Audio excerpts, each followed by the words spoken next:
Good evening, ladies and gentlemen. Welcome to Wound Farce, where we review and discuss your and our favorite comedy films. This is the world's first and only combination trivia host and professional wrestling announcer of Chilean descent that currently resides in Southern California, as described by others as the best MC in the OC, Ozzy V. Also with me on this program, first in the Northern California Bay Area, world-famous juggler Greg Larson. How you doing, Greg? I'm doing all right, but if your name gets any longer, it's going to feel like movie trailers before a movie get under 30 minutes. He's like, they get an extra 10, I get an extra line. It's fitting. It's fitting. Yeah. I was just when I went to go see Retzel Family today, and the movie started at exactly 31 minutes after the start time, or listed start time. So, like Todd said, if they can take some more, I'm going to take some more. This is a show about movies anyway.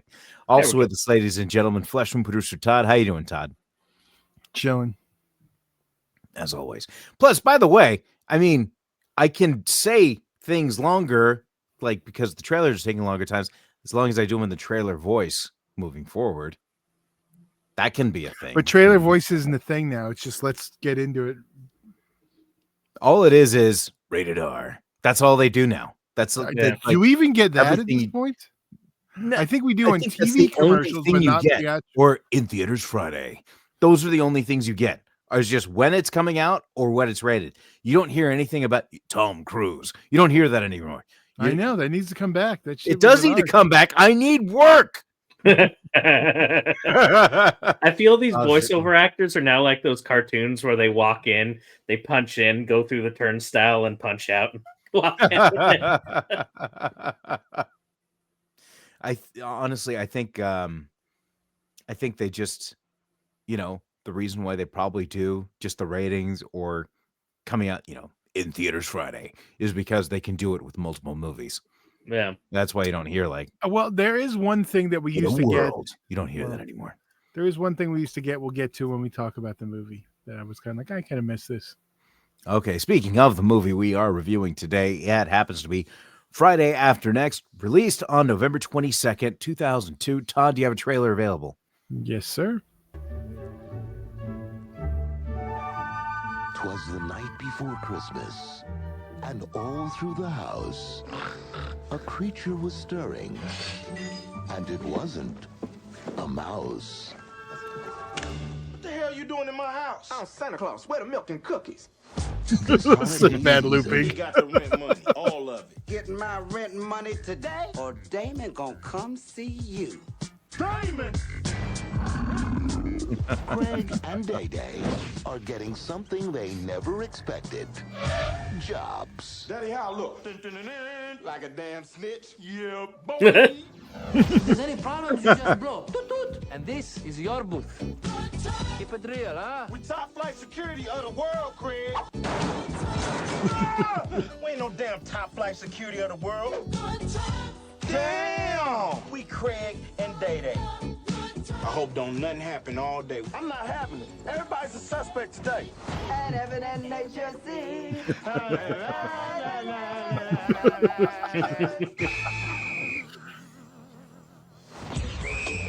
Day-Day, you tripping. Don't hate, appreciate. You better watch out. Oh! And I'm gonna let you know it ain't your booty, it's your beauty. You better not cry. He can't breathe. You better not shout. That was like the Matrix. Somebody getting tossed tonight. We'll tell you why. Come on out here. I'm taking care of business in here. I'm like the governor. Friday is coming to town.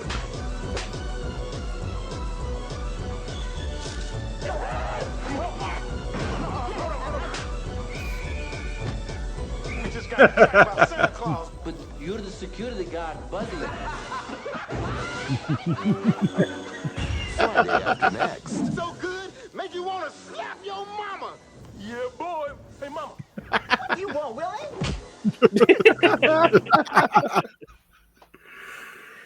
That was the trailer for Friday After Next, released on November 22nd, 2002. Rated R with a runtime of 85 minutes. Directed by Marcus, is it Raboy or Raboy? Todd, Yeah, what you know? I'm not. I think it's Raboy.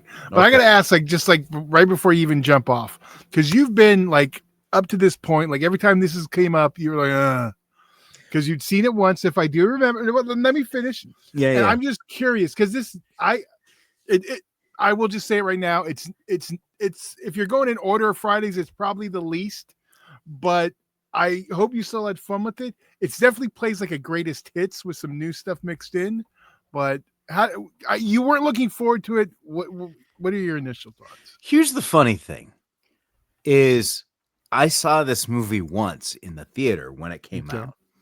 And I think, and this is going to sound really crazy, and I know you guys know me, so that like, okay, it's just Saturday, whatever. I think I saw this movie in another timeline. Okay, continue. Because I remember going to the theater annoyed that this movie was rated PG-13. And I just searched PG-13 Friday After Next. Doesn't exist. No. And what really pissed me off about the movie is the version that I saw in the theater had Craig and Day say, "You got knocked the hell out." Not what we heard. Did you watch this on an airplane? No, I didn't. I watched this in a theater in a different timeline with some sort of portal that I must have jumped through, because the movie that I saw yesterday was not the same cut I saw in the theater. Did you see a test screening when they were trying to soften it to a PG-13? The gag about him approaching the carolers, not in the version I saw. I would have remembered that. That's great. So, I mean, there were some things that I do remember that were in there, but how high were you when you saw it? I had not even smoked at all by that point. I just have to say, 25. Sorry, go ahead. The lengths Ozzy has to go to say I was wrong is alternative timeline. I've said that the only reason what is it called again? It just jumped out of my head. The name for it. Mandela. The only reason the Mandela effect exists is because millennials can't admit they were wrong. Like, that's the only reason. Listen, thank you for proving it. Okay, that is funny. Yes. However, I am fully willing to admit that I was wrong about this film. I don't know what I saw. That's why I can only believe it took place. Notice I didn't even use the term Mandela. I said you just described it. No, different timeline altogether. This isn't like somebody forgetting that it happened. No. Like, I heard them say you got knocked the hell out, and I thought, I don't like this movie. You probably saw the TV spot that says that. Yeah. They even say you got knocked the hell out in the commercial for the original Friday on the TV commercial. No, it was in the theater because I remember. Okay, but it wasn't the theater that showed it, they probably showed a different version. So they got the wrong film print that was specifically edited. This is before digital. They got that shit on film. Yeah, it's a conspiracy. 23 years ago, there was it was showing up on film canisters in Orange County, and they just changed it on yours. Yep, in Red State, Orange County for sure. Okay, it was all a ploy to get people to hate the movie like me. Yeah, and it almost well, they're like, send him the white people cut. It's going to Orange County. It's the aliens that specifically targeted Ozzy. Didn't care about no other showing was ever done. It was just the one Ozzy went to. Yeah. So in this it makes sense with everything else that happens, that I experience, like somebody yelling at me because I didn't give him a deathbed discount. Go on. Or getting told that it's your fault that your shorts ripped. It's my fault that my shorts are ripped. Yeah, okay, whatever. Go on. Narrow hallway. So not only narrow hallway, it was a machine with the metal sticking out. That's so stupid. Sorry. If it would have happened to my kid, I just would have told him, you got to be more aware of your surroundings. But Wouldn't tell If that there to was Ozzy. not a bunch of waters in the hallway forcing me to go to the side, I would have no leg to stand on. Had he not been aware of the waters, he wouldn't have had to shift. He would have just ran into the waters and caused I was too aware. Yeah. See, the water's in the way. Plus, there was a worker there. There was a worker that was scanning all these bottles. And she leaned forward and she said, "Go ahead." And I went ahead, and that's what had happened. Okay, really? That's completely unnecessary. Celebration ribs. Yeah. Unfreaking necessary. So back to Friday After Next. So you enjoyed this version? Yes, I enjoyed what I saw yesterday. And as you said, Todd, like definitely out of the three, the least of the three, but that's not saying anything bad about it. It was still good. It's I think I like this one a little bit more lately because it's the one I've watched the least out of any of them.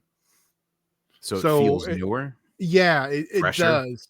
But it also gives you a little bit like getting to hang out with the characters from the second film again. You get more of that. So like not remembering a lot of it or not, it still feels fresh in that sense.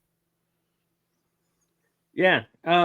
This one I've seen before. It was fun to revisit. I think watching it this time, I kind of had a little bit of an extra fun feeling because this kind of neighborhood does remind me of the part of Hayward I grew up in. So it was kind of fun for that sense. It is kind of weird to kind of go back but not have Smokey, but all around, I mean, a Friday film's a Friday film. And it was interesting to watch it this time around after the Cat Williams interview happened. So it was watched with a little bit of a different lens. But yeah, no, this I agree. It's maybe not the best of the series, but it's still a fun jaunt. Yeah, and the Grinch is the Grinch, the Santa, is the one that Cat's talking about. If you were unaware which one he was. That's funny. So that conquers our initial thoughts.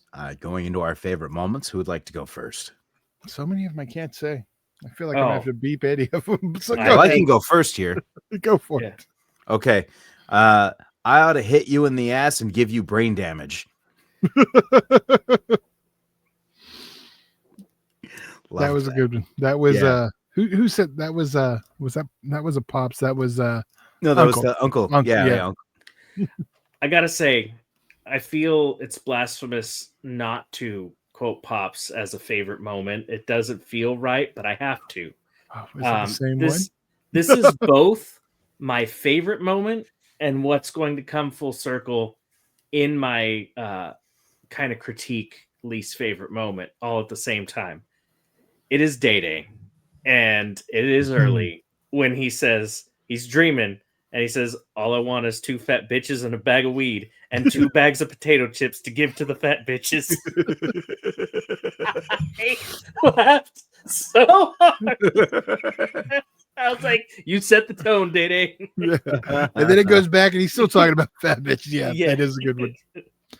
Oh man, okay, can't do that one. Can't do that one. I gotta go with damn. I could go with how clean should I go? Should I have to censor myself? One line that got me this time that I haven't seen is, and I laugh for a different reason now. When Mini Mike's about to go to the bathroom, he's like, "I gotta go pee, Diddy." But I mean, just the whole bathroom scene is hilarious for the wrong reasons. It's just that joke either did not age well or aged very well. Right. I do have to say there's one. Well, yeah, especially what happens immediately following that. Like it sets it up Right. so perfectly. It's just, yeah.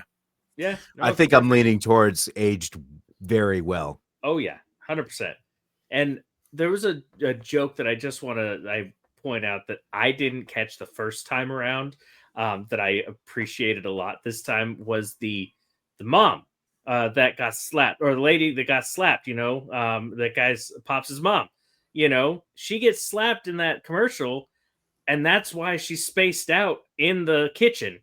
I did not catch, like, he probably concussed her, and that's Yeah, why no. she's a space case in there. And I was like, oh man, that's so much more brilliant than I gave it credit. Because the first time I watched it, I was like, why is she so weird? But yeah, it's all perfect. And it's funny because now I want to go to the shopping center. It's not where they say it is. It's in Carson. It's the Carson shopping center. But a ghetto's a ghetto in LA. It's close enough. But Yeah. the liquor store is there, so I might have to go check it out for the holidays. There you go. Mm. Just don't get donuts. Unfortunately, that's what I wanted to, but yeah, I'll just check the rating. Make I sure wonder it's if not there is a enough. donut shop in that center. And I pretty funny to see. I that. didn't see it. The only thing that I saw that was there was the liquor store. It'd be great to see like the letter F grade, but then like colored in for that A. line, with a square A. That would be funny.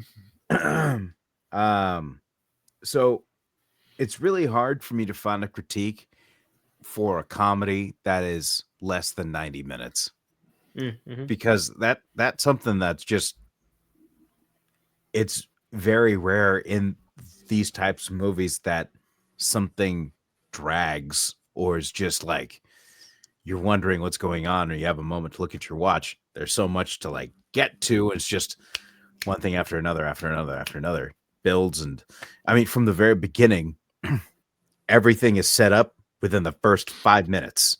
Mm-hmm. And now you can have the rest of your film. And it was really hard for me to pinpoint, could have done without that, or this could have been better. So We do a lot of greatest hits jokes, though. That is one thing that Yeah. it jumps out. I guess that would be the one thing, is it does kind of feel in that sense. But if you were to just look at it as more like just a standalone and just following these guys like a hangout movie and just Another day in their lives. Yeah. it's not that bad. So I could not find anything in particular. Yeah, even the one I'm going to say is actually just nitpicking and probably very subjective. So the line I chose was one of 3 different bits he did while he was dreaming in that short segment. And I just felt that was the best of the 3. And so I felt they kind of jumped the shark with it. And so I wish they saved that one for the last one. You know, it just, I thought it would have popped a little bit harder because the others were good, but not nearly as funny, in my opinion. Like when you're going to say that I want the chips to give to them, like that is, it was so good and so well crafted. I wish that was the third of them. And I like that they keep the whole through line from Next Friday, Fat Bitches Need Love too. So. Yeah. My complaint is going to be very specific. Has the weakest soundtrack of the trilogy. That's fair. Like for original songs and stuff. So, yeah. And I wish we would have done this earlier. I know we're about to go into ratings. I want to hear your rating, and then I want to hear your thoughts on it as a Christmas movie. Okay. And we kind of should have probably done that all month, but whatever. We'll do it the last 2. But this one very specifically, because I know it is like part of a trilogy, and we jump out and we just get a random Christmas movie. Yeah. Like a very Harold and Kumar Christmas. Yeah. New Line had a thing about fucking friggin' Christmas movies. So as a movie, it's at a 4.5. Like not quite a 5, but 4.5, still good. Now, when you say rated as a Christmas movie, Well, like you I mean, like you like I how Christmassy scale? Yeah, like, yeah, are we like looking I like not Home necessarily- Alone and then like Die Hard? Is that what we're? But those are the same scale. That's like the same thing. I'm so sorry. there's- I'm just. I had to throw Die Hard in there. I somehow. know. Yeah. Well, No, you could say no. Okay. Does it give you the Christmas spirit feeling that Greg always uses as the qualifier for? Is it a Christmas movie? Do you think they did enough that this is something you could watch for Christmas? Although you're not a big hood Christmassy guy, but You're in South County now, basically. Yeah. You don't see I neighbors like had this now. two times throughout the movie, I had a couple of knocks on my doors asking to keep it down. Yeah.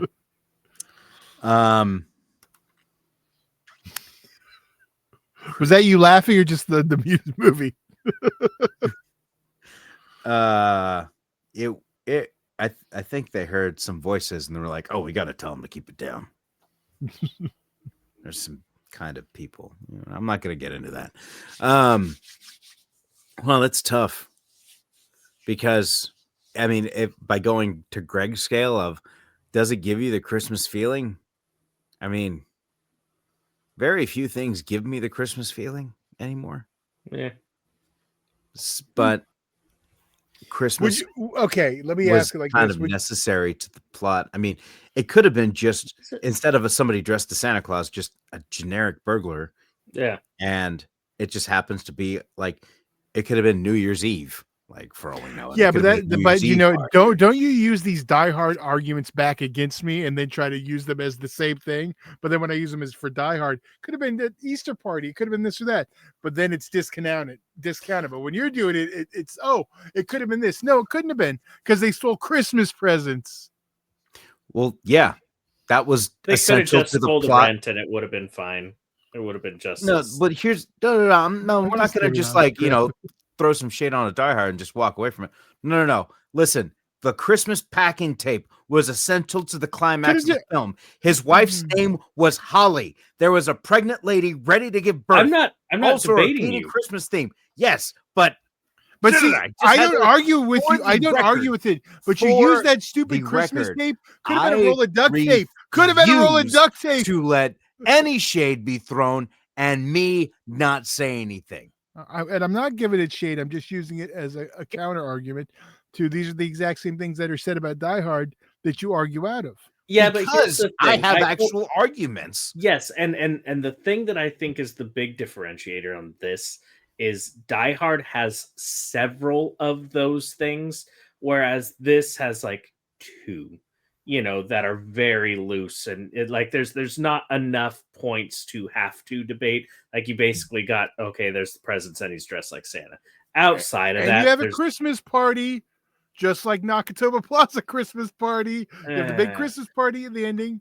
You have the happy ending, them getting all their presents back. Christmas tape, and then the sheets from the building were supposed to make it look like snow. So again, get out of you're here. doing a different art. If this is their place of Christmas, I can't wait to be here for New Year's. Come on, leave it alone. So what's your rating as a Christmas movie?